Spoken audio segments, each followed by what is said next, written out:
Olá, bem-vindos a mais uma conversa a fundo aqui com a gente. Hoje o papo é sobre uma mudança bem significativa que rolou na maior plataforma de jogos para PC, o Steam. Sabe, implementaram umas regras novas e agora o tipo de conteúdo que pode ou não tá lá tá ligado diretamente às normas de quem processa os pagamentos, tipo PayPal, cartão de crédito. Exato, é uma conexão assim que pegou muita gente de surpresa, né? E a gente vai dar uma olhada hoje no que essa política nova realmente significa, por que ela surgiu assim, de repente, né? E claro, como é que a comunidade e os desenvolvedores estão reagindo a isso tudo? O ponto central é esse, os jogos agora precisam estar escrito lá, seguir as regras desses parceiros financeiros. PayPal, Mastercard, Visa. E olha, o impacto foi na hora, né? Vários jogos já foram removidos da loja por causa disso. Então, vamos tentar entender melhor essa história. A regra-chave mesmo, que apareceu lá na documentação para quem desenvolve jogo, ela proíbe, eu vou até citar um pedacinho aqui, adaptado, conteúdo que possa violar as regras e padrões definidos pelos processadores de pagamento do Steam. Redes de cartões, bancos, especialmente certos tipos de conteúdo adulto. O que isso quer dizer na prática, hein? Olha, na prática, isso representa uma mudança bem grande em como o conteúdo é filtrado, digamos assim, no Steam. Antes a Valve tinha lá suas diretrizes, às vezes polêmicas, né? Mas eram coisas internas da Valve. Agora não. Agora tem essa transferência clara, sabe? De uma parte dessa curadoria de conteúdo, ou seja, o poder de dizer isso pode vender, isso não pode, para essas empresas de fora, as financeiras. É quase como se, sei lá, o banco ou a operadora do cartão agora tivesse um poder de veto sobre o que entra no catálogo do Steam. E essa transferência de poder não ficou só na teoria, né? Teve consequência real imediata. Logo depois que essa política foi atualizada, dezenas de jogos sumiram.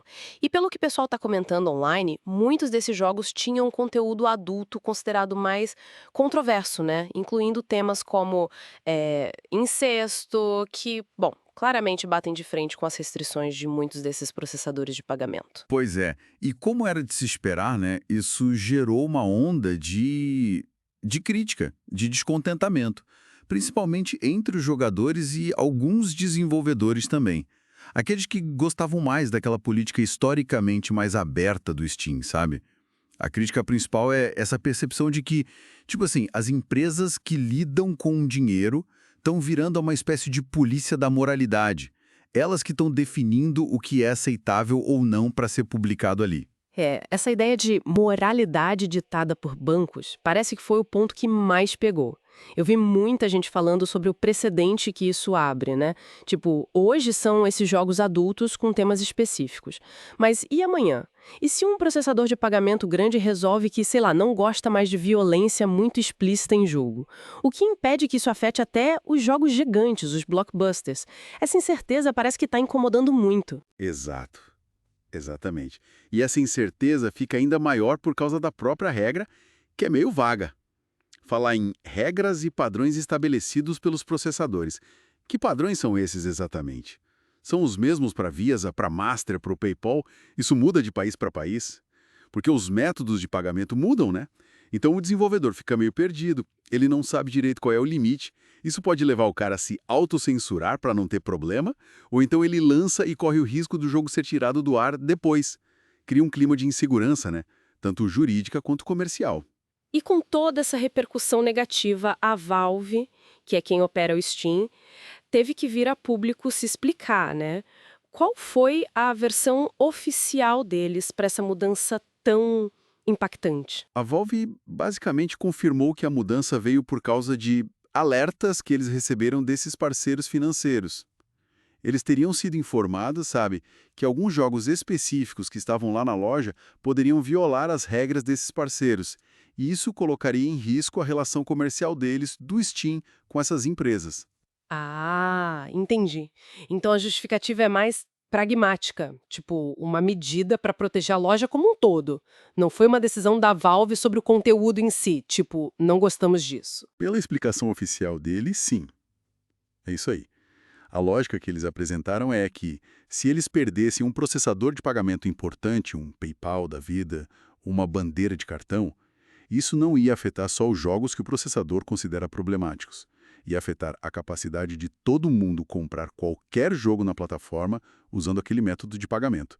Seria um problema gigantesco para a infraestrutura comercial do Steam, entende? Então, essa ação de remover os jogos seria tipo uma forma de proteger o funcionamento da loja para a grande maioria dos usuários e para os milhares de outros jogos que não têm nada a ver com a polêmica.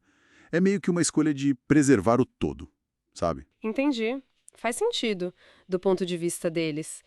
E para os desenvolvedores que tiveram jogos removidos nessa leva, teve alguma coisa para compensar, para amenizar o prejuízo? Sim, teve um gesto. A Valve anunciou que está oferecendo um crédito de aplicação de $100 para os desenvolvedores afetados. Esse valor é o mesmo da taxa que eles cobram para submeter um jogo novo na plataforma.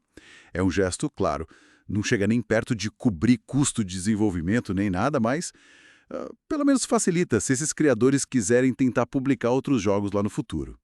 Alguns vão achar pouco, né? Outros talvez vejam como um reconhecimento mínimo do transtorno causado. Então, o cenário que a gente tem é esse conflito, né, entre a filosofia mais antiga do Steam, de ser uma plataforma mais aberta, e a realidade dura do sistema financeiro global, do qual ele depende para funcionar. Parece que, no fim das contas, a necessidade de manter os pagamentos funcionando para todo mundo falou mais alto. Sem dúvida. Isso força a gente a pensar sobre o poder indireto que essas empresas financeiras têm sobre todo o ecossistema digital, né? Elas não são, por natureza, curadoras de conteúdo. O negócio delas é outro.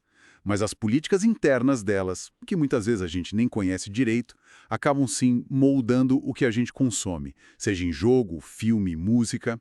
É um equilíbrio bem delicado entre a liberdade de criar, o acesso ao mercado e essas exigências nem sempre transparentes de quem está no meio do caminho processando dinheiro.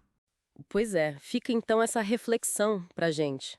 Até que ponto é bom, ou talvez inevitável, que as regras internas de bancos, de processadores de pagamento, acabem definindo os limites do que pode ser criado e distribuído nessas grandes plataformas digitais que a gente usa todo dia. Uma questão bem complexa, né? E que com certeza ainda vai dar muito o que falar.